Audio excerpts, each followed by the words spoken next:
ሰላም ተማሪዎች እንደምናችሁ እኔ ደህና ነኝ እግዚአብሔር ይመስገን። ይሄ ግሎባል አፊር ኦር ግሎባል ፋይናል ኤግዛም ነው። ከሀዋሳ ዩኒቨርሲቲ ያገኘናቸው ጥያቄዎች ናቸው። የብዙ አመት ጥያቄ ነው። በፓርት 1 ላይ ዛሬ እንመለከታለን። ፓርት 2 ፓርት 3 እያልን እናያለን። እስከ 200 ጥያቄዎች ናቸው። ፋይናል ኤግዛሞች ናቸው። ከሀዋሳ ዩኒቨርሲቲ የተገኘ ነው። ከእናንተ የሚጠበቀው ዩቲዩብ ቻናሌን ሰብስክራይብ ማድረግ፣ ላይክ፣ ሼር እና የደውል ምልክትን መንካት እንዳትረሱ። በፓርት 1 ላይ ትሩ ፎልስን እንመለከታለን። ወደ 34 የሚጠጉ ትሩ ፎልሶች አሉ። እያንዳንዱን ለመመልከት እንሞክራለን እና ይህን ጥያቄዎችን በምንሰራበት ጊዜ ፔጁ ይሄ ጥያቄ ከየትኛው ፔጅ እንደመጣ ከሞጁሉ ሪፈረንስ እየሰጠን ከዛ ዲቴል የሆነ ኤክስፕላኔሽኖችን እየሰጠን ነው። ሲሪየስሊ ሰብስክራይብ አድርጉ። ማንም ሰብስክራይብ ማያደርግ እንዳይኖር በትህትና እጠይቃችኋለሁ ማለት ነው። እሺ የመጀመሪያው ጥያቄ ከዩኒት 1 ከኢንተርናሽናል ሪሌሽን የመጣ ነው። ኮር ኢንተረስት የሚባል ወይም አንድ ሀገር ፕራይመርሊ በዋናነት ያላት ፍላጎቷ ምንና ምንድነው ይላል። ማይክሮ ፋይናንስ ኢንዱስትሪ እና ፋይናንሻል ኢንክሉሲቭነስ ነው ይላል። ይሄ ፎልስ ነው። ምክንያቱም አንድ ሀገር በዋናነት ኮር ኢንተረስት የምንለው እንደ ናሽናል ሴኩሪቲያን ማስጠበቅ፣ ሰርቫይቭ ማድረግን መቻል፣ ድንበሯ በሌላ ነገር እንዳይደፈር፣ ጥቃት እንዳይደርሳት ክብሯን ማስጠበቅ እና ውስጣዊ ፖለቲካል እና ማለትም የፖለቲካውና የባህልን ሳይቀየር ለብዙ ዘመናት ማስቆየት ነው የመጀመሪያው ፕላናቸው እንጂ የኢኮኖሚውን ሲስተም ምናምን እነዚህ ነገሮች ኢምፖርታንት ቢሆኑም አንድ ሀገር እንደ ዋናነት ወይም እንደ ሾርት ሬንጅ ኢንተረስት አድርጋ ወይም የአጭር ጊዜ ፕላን አድርጋ አታወጣም ማለት ነው። ፋይናንሻል ኢሹዎችን እንደ ዋና እንደ አጭር ጊዜ አድርጋ የምታወጣው አንድ ሀገር ወይም ኮር ኢንተረስት አድርጋ የምታወጣው ሴኩሪቲ ኢሹ ላይ ነው፣ ሰርቫይቫል ላይ ነው፣ ቴሪቶሪ ላይ ነው ማለት ነው። የመጀመሪያው ፎልስ ነው። እሺ ሁለተኛው ደግሞ የሚለው ቻይና የምትባለው ሀገር በዌስት በኩል ወይም ዌስት የምንለው እንግዲህ በአሁን ሰዓት እንደ ዩናይትድ ስቴትስ፣ አሜሪካ፣ ካናዳ ያሉባቸው ሀገራት ኤሪያ ናቸው። ይሄን አለም ነው ብላችሁ ብትወስዱ እንግዲህ ለአራት ይከፈላል አይደለ? ይሄኛው ፓርት እንደ ኢስት፣ ይሄኛው እንደ ዌስት፣ ይሄ እንደ ኖርዝ፣ ይሄ እንደ ሳውዝ ተብሎ ነው የሚከፈሉት። እና ጥያቄው ምንድነው የሚለው ቻይና የምትባለው በዌስት በኩል ነው የምትገኘው እዚህ ጋር ማለት ነው። እዚህ ጋር ነው ቻይና የምትገኘው አይደለም፣ እዚህ ነው የምትገኘው። ገና ጥያቄው ሲጀምር ውሸት ተናገረ። በዌስት በኩል የምትገኝ ናት። ደግሞ ኢኮኖሚካል ዲቨሎፕመንት አፕሮች ነው የምትከተለው ይላል። ውሸት ነው ይሄ። ምክንያቱም አንደኛ ቻይና ኤዥያ ላይ ነው የምትገኘው እንደምናውቀው። እሱ ብቻ ሳይሆን ዲቨሎፕመንታል አፕሮች የሚከተሉ ኤዥያ ላይ የሚገኙ እንደ ጃፓን፣ እንደ ሳውዝ ኮሪያ እና እንደ ቲዩን ናቸው ዲቨሎፕመንታል ስቴት አፕሮችን የምትከተሉ። ቻይና ግን ከዚህ ይልቅ የምትታወቀው ብዙ ኤሪያዎች ላይ ጂኦግራፊካሊ ብዙ ኤሪያዎች ላይ የተለያዩ ግንኙነቶችን በማድረግ አሜሪካ ጋር፣ ኤዥያ ውስጥ ላይ፣ አፍሪካ ውስጥ ላይ፣ አውስትራሊያ ውስጥ ላይ የተለያዩ ሀገራት ላይ ሪሌሽን በማድረግ በብዙ ጂኦግራፊካል ኤሪያ ላይ ሪሌሽን በማድረግ ትታወቃለች። እንግዲህ ሀገራት ካላቸው ፍላጎታቸው አንፃር ፍላጎታቸውን የሚያስፈጽሙበት ፕላኖች ሾርት ሬንጅ ኢንተረስት ወይም ሚድል ሬንጅ ኢንተረስት እና ሎንግ ሬንጅ ኢንተረስት ተብሎ በሶስት ይከፈላል።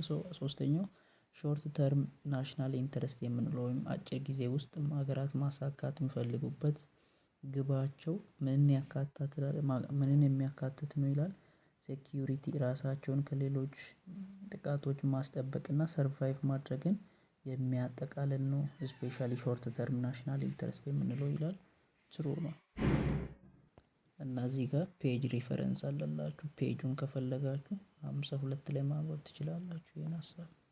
እንግዲህ አራተኛው ደግሞ ምንድነው የሚለው እንግዲህ ከመጀመሪያው አለም ጦርነት በኋላ ሊግ ኦፍ ኔሽን ተመስርቶ ነበር አይደለ? ከሊግ ኦፍ ኔሽን ዲፕሎማሲ የሚለው ኮንሰፕት ከዛ ጊዜ ጀምሮ ኦሬዲ መስፋፋት ጀምሯል።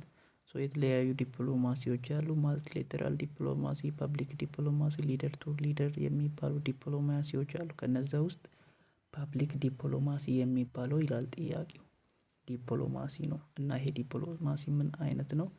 አንድን ሀገር ከብሔራዊ ፍላጎቷና ጥቅሟ የሚያርቅ ዲፕሎማሲ አይነት ነው ይላል። ፎልስ ነው። ምክንያቱም ፐብሊክ ዲፕሎማሲ ስንል ሲጀመር አንድ ሀገር ፍላጎቷን ለማስጠበቅ ስትል የሌሎች ሀገር ፍላጎቷን ምን ለማድረግ ጫና በሌሎች ሀገራት ላይ ጫና በመፍጠር ሀገራዊ ጥቅሟን የምታስጠብቅበት መንገድ ነው እንጂ ጥቅሟን የምታጣበት መንገድ አይደለም። እሺ አምስተኛው ደግሞ ስለ ኮታና ስለ ታሪፍ ነው። ኮታ ማለት ምን ማለት ነው? አንድ ሀገር ወደ እሷ የሚገባውንም እቃ ወይም ከእሷ የሚወጣንም እቃ ሌሎች ሀገራት ላይ ወይም ያኛውን ከእሷ ሀገር የወጣው ነገር የሚቀበሉ ሀገራት ላይ ምን ስታደርግ ነው? መጠን ስታደርግ ለምሳሌ ኢትዮጵያ ለአሜሪካ ቡና የምትሰጥ ከሆነ አሜሪካ ይሄን ቡና ስትቀበል የተለያዩ ጥቅሟን ለማስጠበቅ ስትል በኢትዮጵያ ላይ የቡና መጠኑን ትንሽ እንደሆነና ወይም በሆነ ጊዜ ውስጥ ብቻ እንዲገባ ስታደርግ ኮታ እያደረገች ነው ማለት ነው። የሆነ መጠን ብቻ እንዲገባና በሆነ ታይም ውስጥ እንዲገባ። ታሪፍ ማለት ደግሞ ወይ ኢትዮጵያ ከተለያዩ እቃዎችን ከአሜሪካ የሚወስድ ከሆነ ያን ወደ ኢትዮጵያ የሚገባውን ማቴሪያሉን ቀረጡን ከፍ ማድረግ ማለት ነው። በእንደዚህ አይነት ወይ ሀገራት ሀገራዊ ጥቅማቸውን ያስጠብቃሉ። ሶ ምንድነው የሚለው ጥያቄው? ኮታና ታሪፍ የሚባለው ነገር መንግስታት በፎሬን ፖሊሲ የሚጠቀሙት ሲሆን ዋና አላማው ይላል ለማሳደግ ነው። ምንን ለማሳደግ ነው? የተለያዩ ናሽናል የሆኑ የተለያዩ የንግድ ቀጠናዎችን ወይም ውድድር ያለበትን የንግድ ቀጠናዎችን ለመፍጠር ነው ይላል። ሀሰት ነው። ሲጀመር ንግድን መገደብ ነው እንጂ የንግድ ኮንዲሽንን ፕሮሞት ማድረግ አይደለም። መገደብ ነው። ኖት ፕሮሞት ኦፍ ኤክስፖርት ኮምፒታቲቭነስ ኮምፒታቲቭነስን ወይም ተወዳዳሪነት ያለውን የንግድን ኮንዲሽን መፍጠር ሳይሆን እንደው ምን ማድረግ ነው? ባር ማድረግ ነው። መገደብ ነው። የምን የታሪፍ እና የኮታ ስራ ማለት ነው። ስለዚህ ፎልስ ነው መልሱ። ስድስተኛው ደግሞ ከቻፕተር 4 የመጣ ጥያቄ ነው። ምን ይላል? ሁሉም የሪጂናሊዝም ፎርሞች ወይም ሁሉም የሪጂናሊዝም አይነቶች ግሎባላይዜሽንን ምን የሚያደርጉ ናቸው? የሚያጥላሉ ናቸው። አንደርማይንድ የሚያደርጉ ናቸው። እና ይሄ እንደውም ሪጂናሊዝም የምንለው ሀሳብ አይሶሌሽንን ይመርጣል። ሰው ከሰው ጋር መንግስታት ከመንግስታት ጋር ግንኙነት ማድረግ የለባቸውም የሚለውን ነው ሪጂናሊዝም የሚባለው የሚመርጠው እንጂ ግሎባላይዜሽን የሚባለውም አይመርጥም ይላል። ፎልስ ነው። ምክንያቱም የተለያዩ የሪጂናሊዝም አይነቶች አሉ። ለምሳሌ ኮንቨርጀንሲ የሚባለው ስለ አንድ ሪጅን እና ስለ ግሎባላይዜሽን ሲያወራ ምን ይላል? ግሎባላይዜሽን የሚባለው ነገር ሲጀመር የተፈጠረው ሪጂናሊዝም ስላለ ነው። ሪጂናሊዝም ማለት ምን ማለት ነው? ወይም ሪጅን ማለት ምን ማለት ነው? የሆነ ኤሪያ ላይ የሚገኙ መንግስታት በሆነ እርስ በራሳቸው በጂኦግራፊካሊ የተያያዙ ሀገራት ተሰብስበው አንድ ተቋም ሲፈጥሩ ማለት ነው። ግሎባላይዜሽን ማለት ደግሞ እንደዚህ አይነት አለም አቀፋዊ ግንኙነት ሲፈጥሩ ማለት ነው። ሶ ኮንቨርጀንሲ ምንድነው የሚለው? ይሄ ሪጂናሊዝም የምንለው ሲጀመር ለግሎባላይዜሽን እንደ ቢልዲንግ ብሎክ ነው። ማለትም ሪጂናሊዝም ተሰብስቦ ነው ግሎባላይዜሽንን የፈጠረው ይላል። እና ዳይቨርጀንሲ የሚባለው ደግሞ እንደውም ሪጂናሊዝም የሚባለው ነገር መፈጠሩ ለግሎባላይዜሽን አለመፈጠር ችግር ነው ይላል። ኦቨርላፕ ደግሞ ምንድነው የሚለው? ሪጂናሊዝምም ግሎባላይዜሽንም ሁለቱም መገኘት ይችላሉ ይላል። ሶ እንደዚህ አይነት ሪሌሽን አላቸው እንጂ ሪጂናሊዝም አንድ ሰው ሀገራት ጋር ግንኙነት ሳያደርግ መኖር አለበት የሚል ግንኙነት የለውም። ለዛ ፎልስ ነው። እሺ ሰባተኛ ጥያቄ ደግሞ የመጣው ከዩኒት 3 ነው። ምን ይላል? ጀርመኖች የሚከተሉት የካፒታሊስት አይነቶች የሀገራቸውን ማህበረሰብ ሴኩሪቲ ማስጠበቅና የሰራተኞችን መብት ማስጠበቅና ፐብሊክ አካውንታቢሊቲን ማስጠበቅን ፎከስ ያደረገ ነው ይላል። የማህበረሰቡን ሰላምና ደህንነቱን የማስጠበቅና የሰራተኛውን መብት ማስጠበቅ ላይ ነው ጀርመን የሚከተሉት ካፒታሊስት እንጂ እንደ አሜሪካውያን አንድ ሰው የፈለገ ሀብታም ይሁን እንደፈለገ ሀብታም መሆን ይችላል በፈለገበት ሰርቶ የሚል አይደለም። የጀርመን ካፒታሊስት ምንድነው? እንደውም አንዳንድ ጊዜ ምን ተብሎ ነው የሚጠራው? ሶሻል ማርኬት ካፒታሊስት ኦር ዌልፌር ስቴት ካፒታሊስት። ምን ማለት ነው? የማህበረሰቡን ደህንነት የሚጠብቅ የካፒታሊስቶች አይነቶች ናቸው። እና ባላንስ ያደርጋሉ ምንን በማህበረሰቡ መካከል ያለውን የኢኮኖሚ የማርኬቲንግን ሰፊሸንት ጉዳይን ምን ያደርጋሉ? ባላንስ ያደርጋሉ ማለት ነው። ሶ መልሱ ምንድነው? ትሩ ነው።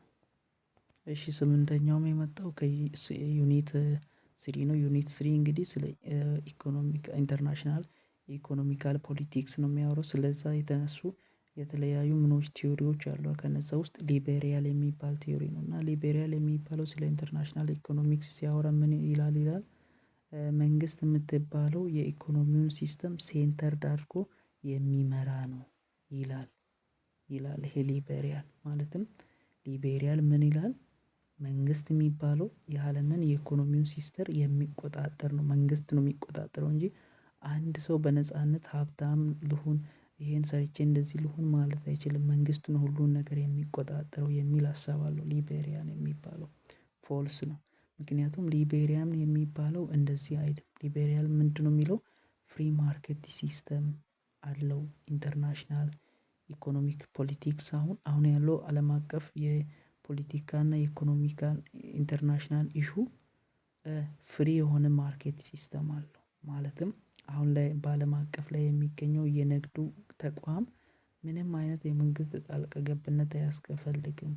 ፍሪ ሰው መነገድ ይችላል መስራት ይችላል ሀብታም መሆን ይችላል የሚል ሀሳብ አለው ሊቤሪያል እንጂ ምን የሚል የለውም። መንግስት ሴንተር አድርጎ ይምራት የኢኮኖሚውን ሲስተም የሚል ሀሳብ የለውም። ስለዚህ ፎልስ ነው መልሱ።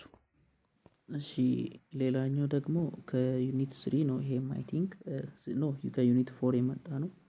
ግሎባላይዜሽን ማለት ይላል ፕሮሰስ ነው። የምን ፕሮሰስ ነው?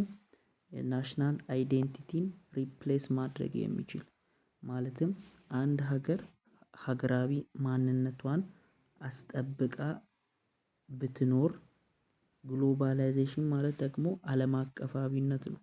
ያቺ ሀገር የራሷ ባህል የራሷ ቋንቋ የራሷ ካልቸርን ትታ ወደ አንድ አለም የአንድ አለም ቋንቋ ስትከተል አንድ ካልቸር ስትከተል አንድ ባህል ስትከተል ሶ ግሎባላይዜሽን የሚባለው ያኛው ሀገር ኦሪጅናሊ ያላትን አይዴንቲቲ ሪፕሌስ የሚያደርግ ነው ይላል። ፎልስ ነው።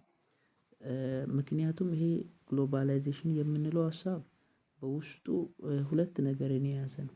አንደኛ ኢንቲግሬሽን ይዟል። ሰዎች ከሰዎች ጋር መንግስት ከመንግስታት ጋራ የተለያዩ ግንኙነት ስላላቸው ኢንቲግሬሽን ይዟል። ሁለተኛ ደግሞ ልዩነቶችንም ይዟል። ለምሳሌ እንትኖች ምንድነው? ግሎባላይዜሽን እየበዛ በሄደ ቁጥር አንድነት ብቻ አይደለም የሚበዛው መለያየትም ይበዛል። አንዱ ብሄር ከኔ ብሄር የሚያልፍ ነው። አንዱ ጎሳ ከኔ ጎሳ ነው የሚያልፍ ራዲካል ናሽናሊዝም እና ኢትኒሲቲ ወይም ብሄርተኝነት ይነሳል።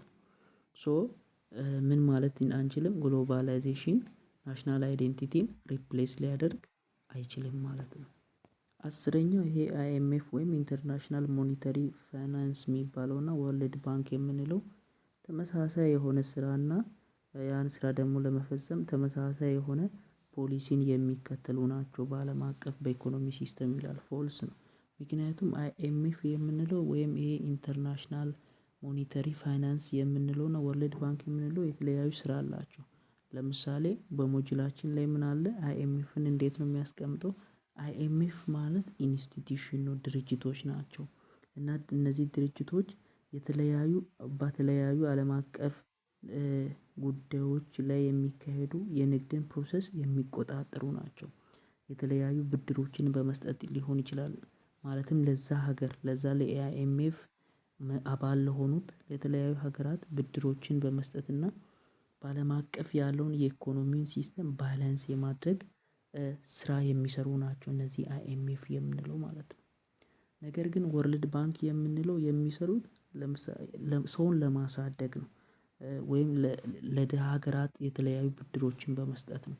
ማለትም ለሁማን ዲቨሎፕመንት ማለትም ለኤዱኬሽን፣ ለሄልዝ፣ ለአግሪካልቸር፣ ለሩራል ዲቨሎፕመንት፣ ለኢሪጌሽን፣ ለሩራል ሰርቪስ፣ ለኢንቫይሮንመንታል ፕሮቴክሽን ማለትም ፖሊሽን እንዳይፈጠር፣ ሪዳክሽን እንዳይፈጠር፣ የተለያዩ ክላይሜት ጋር የተያዙ ነገሮች እንዳይፈጠሩ ነው። ስለዚህ በዚህ ይለያያል ማለት ነው።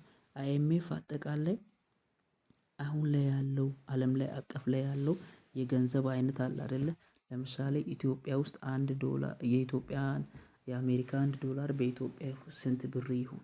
የአንድ ዩሮ ስንት ብር ይሁን? አንድ የን የምንለው ስንት ብር ይሁን? አንድ ፓውንድ ስንት ብር ይሁን የሚለውን ይሄን ሲስተም የሚቆጣጠርልን ነው። ወርልድ ባንክ የምንለው ደግሞ እያደጉ ያሉ ሀገራት ላይ የተለያዩ ቅድም እንዳልኳችሁ አገልግሎቶችን በመስጠት የሚያገለግል ነው ማለት ነው። እሺ 11ኛ ቀላል ነው። አንድ የሀገር ፍላጎት ወይም ናሽናል ኢንተረስት የምንለው ብሄራዊ ፍላጎት የተመሰረበት ዋናው የአንድ ሀገርን ምን ለማስጠበቅ ነው?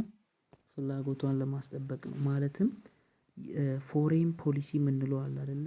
የውጭ ሀገራት ጋር በምንገናኝበት ጊዜ ያለን ይሄ ፎሬን ፖሊሲ የአንድ መንግስት ፎሬን ፖሊሲ ዋና አላማው የአንድን ሀገር ብሄራዊ ጥቅሟን ማስጠበቅ ነው ይላል። ትሩ ነው። ሌላኛው ደግሞ ዲፕሎማሲ የምንለው ነገር በሰላማዊ መንገድም በጦር ነገሮችንም በመጠቀም ይሁን ሀገራዊ ፍላጎቷን የምናስጠብቅበት ወይ ነው ይላል። ትክክል። ምክንያቱም በሰላመኛው ጊዜም ጦርነት ባለም ጊዜ ውስጥ ሀገራት ኦብጀክቲቭሊ በቃ ማለት ማንም የትኛውም ሀገር ሪኮግናይዝ በሚያደርግበት ወይ ፍላጎቷን የምታስጠብቅበት መንገድ ነው። እሺ እንግዲህ በኢንተርናሽናል ፖለቲክስ ኢኮኖሚ ውስጥ ላይ የተለያዩ ቲዮሪዎች አሉ። አንደኛው ሊቤሪያል የሚባል ቲዮሪ ነው። ይሄ ሊቤሪያሊስት የምንለው ቲዮሪ ይላል ጥያቄው መንግስት የሚባለው በሀገር ውስጥ ለሚካሄደው ለየትኛውም እንዲሁም በአለም አቀፍ ውስጥ ለሚካሄደው ለየትኛውም ለንግድ እንቅስቃሴ መግባት የለበትም። ኢቭን የንግድ ስርዓቱ የተበላሸ ማርኬቲንግ ሲስተሙ ፌል እንኳን ቢያደርግ መግባት የለበትም ብሎ የሚያምን ነው ይላል። ውሸት ነው። ምክንያቱም ሊቤሪያል የሚለው እውነትም ፍሪ ማርኬት መኖር አለበት። ምንም አይነት የመንግስት ጣልቃ ሳይገባ ግለሰቦች የራሳቸውን የንግድ እንቅስቃሴ ማድረግ ይችላሉ የሚል ነው። ነገር ግን የማርኬቲንግ ሲስተሙን ቢበላሽ መንግስት ጣልቃ አይገባም ማለቱ አይደለም። ለዛ ፎልስ ነው። እሺ እስካሁን ተማሪዎች ሰብስክራይብ ካላደረጋችሁኝ ሰብስክራይብ አድርጉኝ፣ ላይክ አድርጉ፣ በቃ ደግሞ ሼር አድርጉ። እሺ ለሌላ ሰዎች ሼር አድርጉላቸው። ምክንያቱም እኛ ይሄን ስናደርግላችሁ ይሄን ስንሰራላችሁ ጊዜ ሰጥተን ነው እየሰጠናችሁ ያለው። እናንተ ሰብስክራይብ ብታደርጉ ላይክ ብታደርጉ ምንም ነገር ስለማይጎድላችሁ ይሄን እንደዚህ በማድረግ ትተባበራላችሁ። እሺ ወደ ስንተኛ ላይ ነው የደረስነው? 14ኛው ስንደርስ ሪሶርስ የተለያዩ በአለም ላይ የሚገኙ ሪሶርሶችን እና እነዚያ ሪሶርሶች በተለያዩ ግለሰቦች ግሩፖችም ሊሆኑ ይችላሉ። እንደገና በመንግስታት ላይም እንዴት ባለ መንገድ እናስፋፋ ስለሚለው የሚያወራው የአይፒኤ ማለትም የኢንተርናሽናል ፖለቲካል ኢኮኖሚክስ እይታ ወይም ገጽታ ፖለቲካል አስፔክት ተብሎ ይጠራል ይላል። ውሸት ነው። ምክንያቱም አይፒኤ የሚባል ወይም ኢንተርናሽናል ፖለቲካል ኢኮኖሚክስ ሁለት አይነት ገጽታ አለው። አንደኛ ፖለቲካል ሲሆን አንደኛ ፖለቲካል አስፔክት ነው። ሁለተኛው ኢኮኖሚካል አስፔክት ነው። ፖለቲካል አስፔክት የምንለው መንግስታት ኃይል መጠቀም አለባቸው። ውሳኔዎችን መፈጸም መንግስታት ማለትም በአለም አቀፍ ንግድ ኤሪያ ላይ የተለያዩ የመንግስታት የግለሰቦችም ውሳኔ አለ የሚል ነው። ኢኮኖሚ የሚለው ደግሞ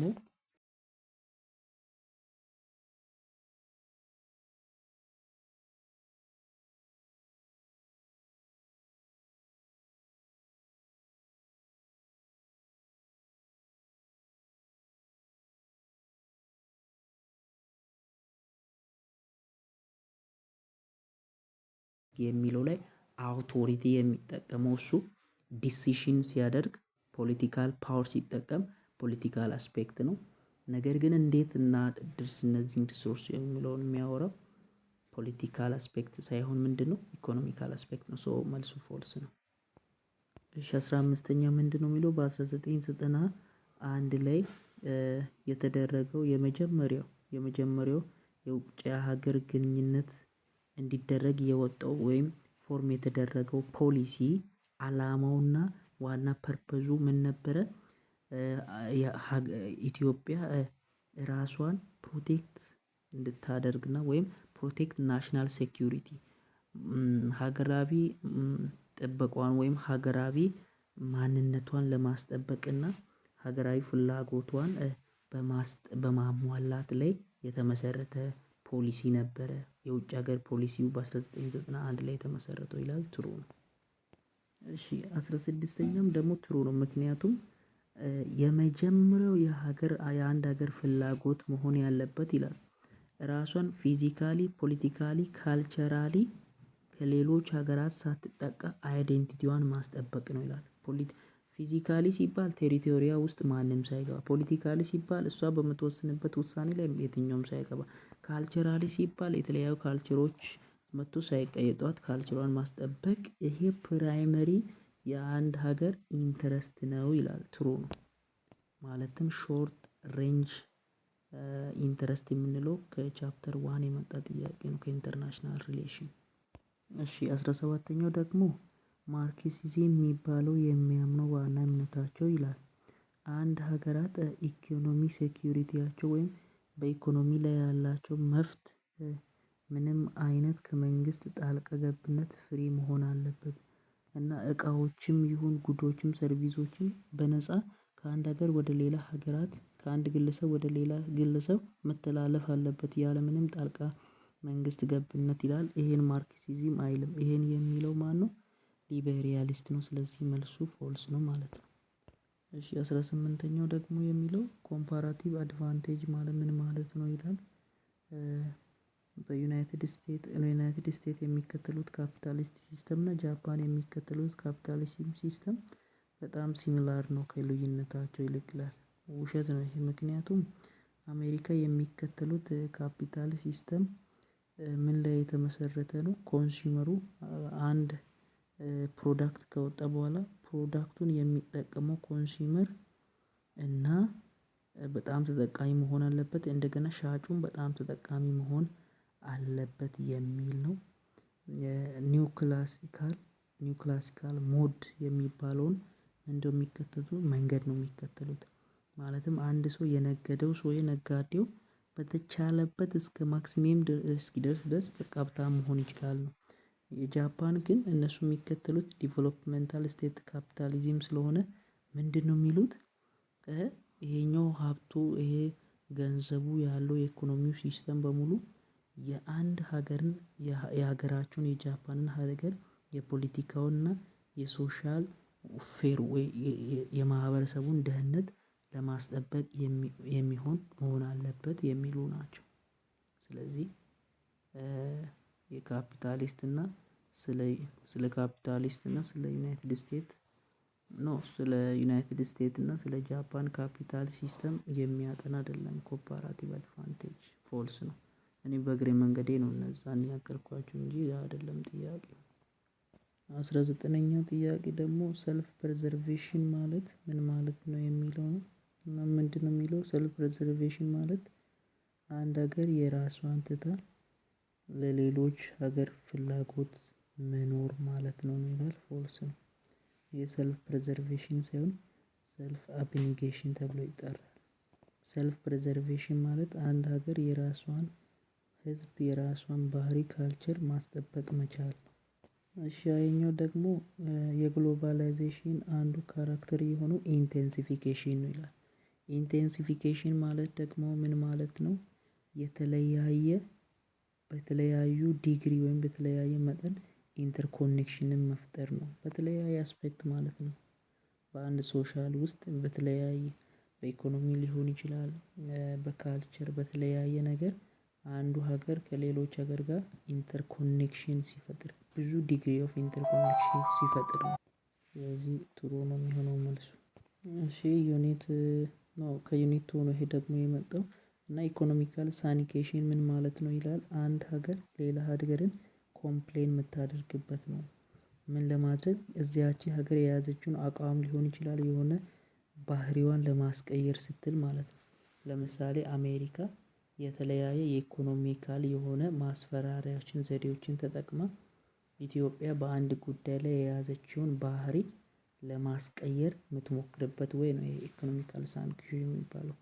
ሰርቴን ማነር ኦር ቱ ቼንጅ ዘ ዌይ ኢት ኢዝ ቢሄቪንግ አክት ወይም ቢሄቭ እያደረገች ያለችውን ካራክተር ቼንጅ ለማድረግ የሚደረግ ጥረት ነው። ይሄ ኢኮኖሚካል ሶ ትሩ ነው መልሱ። እሺ ሌላኛው ደግሞ ዲፕሎማሲ የሚባለው በኢንተርናሽናል ደረጃ ብቻ ሳይሆን በኢንተርናሽናል ሳይሆን በሎካል አክሴፕትድ የተደረገ መሆን አለበት።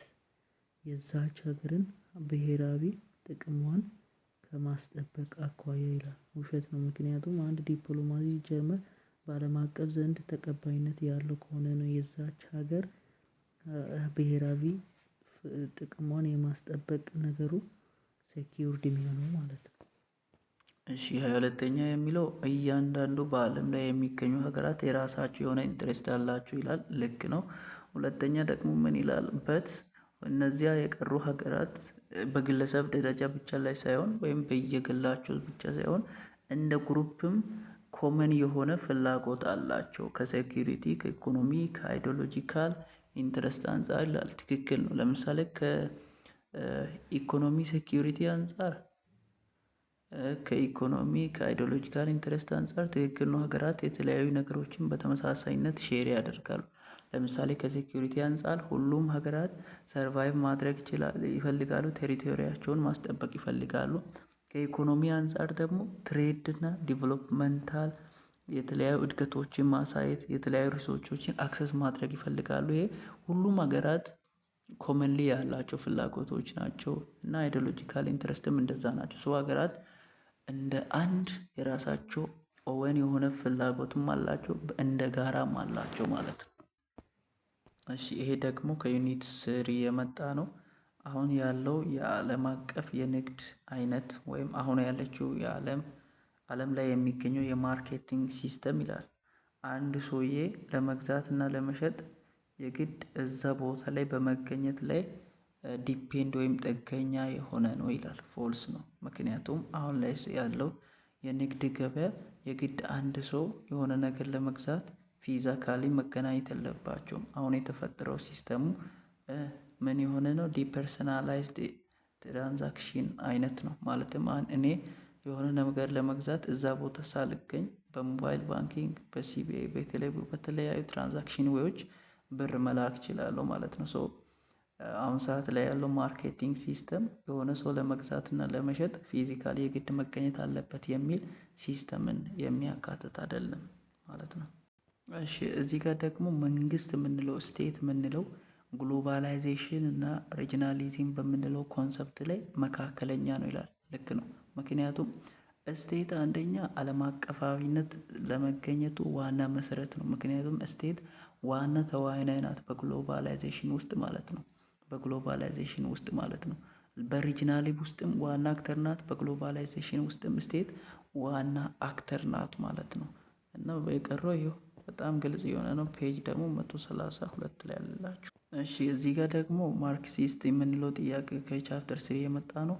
ማርክሲዝም የምንለው ይላል ምንድነው ይላል። እዚህ ጋር ጥያቄው ኢኮኖሚ አሁን ላይ ሰዓት ላይ ያለው ኢኮኖሚ በጣም ተጽዕኖ ውስጥ ያለው ወይም ቁጥጥር ውስጥ ያለው በዓለም አቀፍ በፖለቲካ እና በኢኮኖሚው ሲስተም ነው። በኢንተርናሽናል ፖለቲካል ኢኮኖሚክ ሲስተም ውስጥ ነው ይላል። ፎልስ ነው። ምክንያቱም ማርክሲዝም ምንድነው የሚለው ሌላ ምንም አታካራ ውስጥ አይገባም። ማርክሲዝም የሚለው ምንድነው?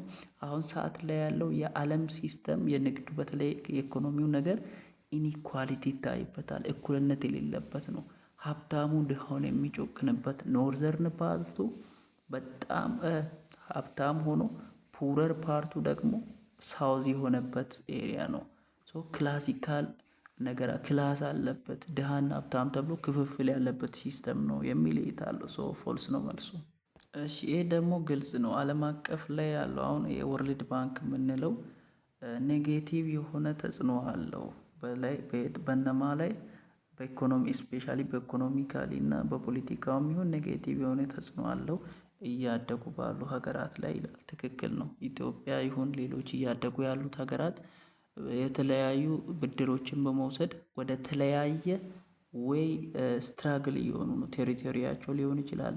በተለያዩ ጉዳዮች ላይ ውሳኔዎችን ሲሰጡ ተሳትፎ ሲያደርጉ ብድር ስላላቸው የሚያደርጉት ውሳኔዎቻቸው የተለያዩ ነገሮቻቸውን በዚህ ምክንያት ኔጌቲቭሊ ኢንፍሉዌንስድ የተደረገ ነው ማለት ነው። እሺ ስለ ሪጂናሊዝም ካሉ ኮንሰፕቶች መካከል አንዱ ሃይፐር ግሎባሊስት የሚባል ነው እና ሃይፐር ግሎባሊስት ምን ይላል? አሁን ሰዓት ላይ ያለችው መንግስት ይላል በጣም ጠንካራ ናት እና አሁን ያለችውም የዓለም አቀፍ የኢኮኖሚውን ሲስተም መንግስት ነው የሚቆጣጠረው እና ግሎባሊቲ የሚባለው ላይ ራሱ ኢንፍሉዌንስ ያደረገው ስቴት ነው እንጂ ስቴት ግሎባላይዜሽን የሚባለውን ነገር ኢንፍሉዌንስ አድርጎ ገዝቶት ያለው ሲስተሙን ተቆጣጥሮ ያለው ስቴት ነው እንጂ ስቴትን ተቆጣጥሮ ያለው ግሎባላይዜሽን አይደለም ይላል ጥያቄው። እንደዛ አይልም። ሃይፐር ግሎባሊስት የሚለው አሁን ሰዓት ያሉ ስቴቶች ምናምን ኮላፕስ እያደረጉ ነው። በምን የተነሳ? በግሎባላይዜሽን የተነሳ ይላል። ሶ ፎልስ ነው መልሱ ማለት ነው። እሺ ይሄ 29ኛ ደግሞ ኤአይኤምኤፍ የምንለው አለ ኢንተርናሽናል ሞኒተሪ ፋይናንሲንግ ሲስተም ማለት ነው። ዓለም አቀፍ ላይ ያለውን የገንዘብን ክራይሲስ ወይም የገንዘብን ስርዓት የአንድ ሀገር ገንዘብ በሌሎች ሀገራት ላይ ስንት ይሁን የሆነች ሀገር እያደገች ስትሄድ የእሷ ገንዘብ በዓለም አቀፍ ዘንድ ተቀባይነት ከማግኘት አኳያ በምን ያክል ይጨምር የሚሉ ነገሮችን የሚቆጣጠሩ ዓለም አቀፍ ድርጅት ነው የአይኤምኤፍ የምንለው። ሶ ይሄ አይኤምኤፍ ይላል ለዚህ አይኤምኤፍ ድርጅት አባላት የሆኑ ሀገራት የሚሰጡት ውሳኔያቸው ትልቅ ድምጽ የሚወሰነው ያንኛው ሀገር በዚህኛው ድርጅት ላይ ምን ያክል የገንዘብ ኮንትሪቢዩሽን አድርጓል በሚል ላይ ነው ይላል ጥያቄው። ሶ ትሩ ነው መልሱ። እንግዲህ ፒውር ፊክስድ ኤክስቼንጅ እና ሬት እና ፍሎት ኤክስቼንጅ ሬት ሲስተም አለ እና ስለ ፊክስድ ሬት ሲስተም ሲናገር እዚህ ጋር አጠቃላይ ስለ ፊክስድ ኤክስቼንጅ ሬት ሲስተም የተሰጠው ዲፊኒሽን ቀጥታ ስለ ፍሎት ኤክስቼንጅ ሬት ሲስተም ላይ ያለው ነው። ሶ ፎልስ ነው። ምክንያቱም የፊክስድ ኤክስቼንጅ ሬት ሲስተሙን የሚወስነው መንግስት ነው እንጂ በተፈላጊውና የተፈለገው ነገር ሳፕላይ እና በዲማንድ ላይ የተመሰረተ አይደለም ማለት ነው። ፎልስ ነው። እንግዲህ ስለ ኢንተርናሽናል ኢኮኖሚካል ሲስተም ሌላኛው ቲዮሪ ሆሞጀኒቲ ስቴቢሊቲ ቲዮሪ የሚባል ነው። ይሄኛው ቲዮሪ ይላል ለብሬተን ውድ ኢንስቲትዩሽን መመሰረት ዋና ምክንያት ናቸው ይላል። እውነት ነው። ይሄ ግን ብሬተን ውድ ኢንስቲትዩሽን የምንለው ሌላ ነገር አይደለም። ሁለት ድርጅት ናቸው።